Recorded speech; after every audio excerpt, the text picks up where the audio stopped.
When you think about the people that currently rely on jobs that AI will replace, when you think about whether it's truck drivers or automation workers, people that work in factory assembly lines, what, if anything, what strategies can be put to mitigate the negative downsides of those jobs being eliminated by AI? So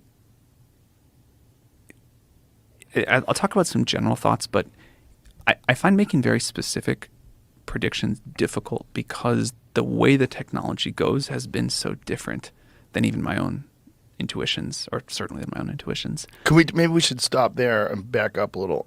What were your initial thoughts? If you had asked me 10 years ago, I would have said, first, AI is going to come for blue-collar labor, basically. It's going to drive trucks and do factory work, and, it'll handle heavy machinery.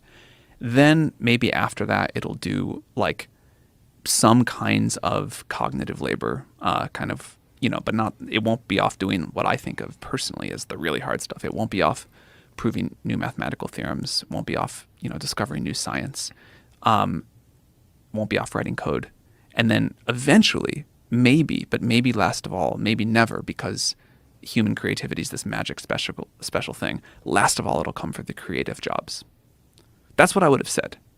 Now, it looks to me like, and for a while, AI is much better at doing tasks than doing jobs.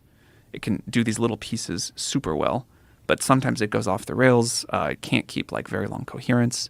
So people are instead just able to do their existing jobs way more productively. But you really still need the human there today. And then B, it's going exactly the other direction. You could do the creative work first, stuff like coding second. They can do things like other kinds of cognitive labor third. And we're the furthest away from humanoid robots. So back to the initial question. If we do have something that completely eliminates factory workers, completely eliminates truck drivers, delivery drivers, things along those lines, that creates this massive vacuum in our society.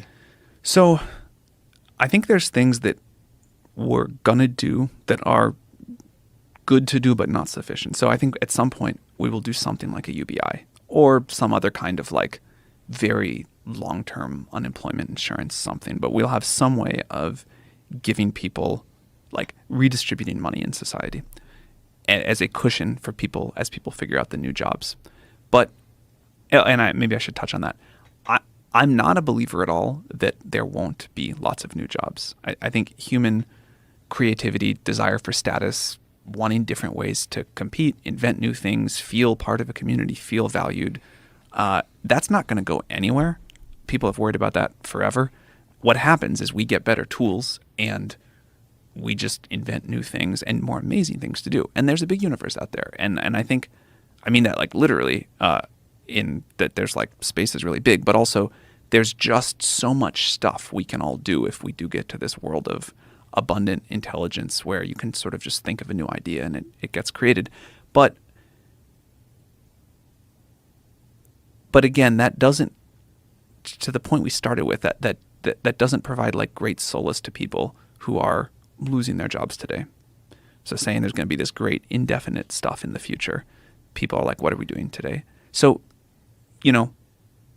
I think we will, as a society, do things like UBI and other ways of redistribution, but I don't think that gets at the core of what people want.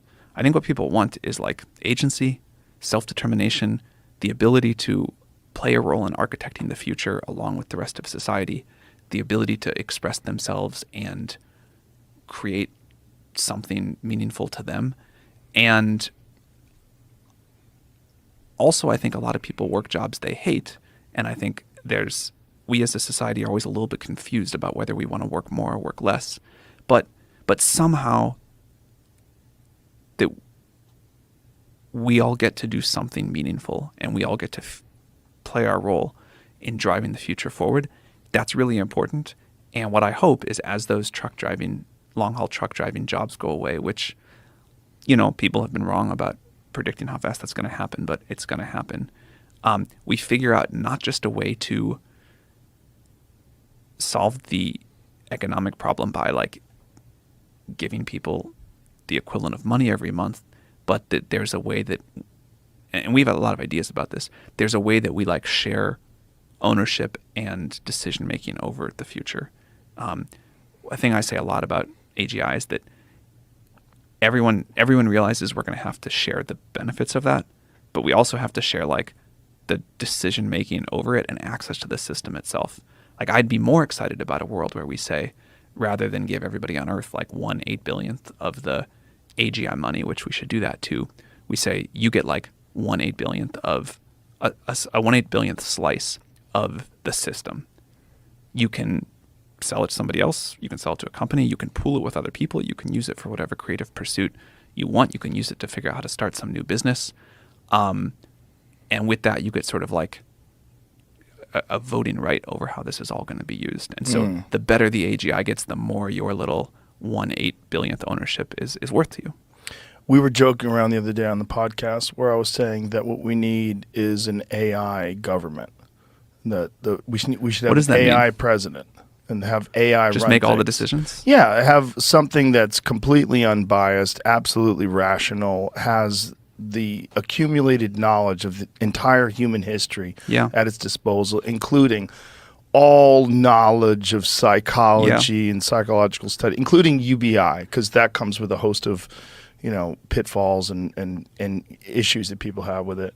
So I'll say something there. I think we're still very far away from a system that is capable enough and reliable enough that any of us would want that. But I'll tell you something I love about that. Someday, let's say that thing gets built.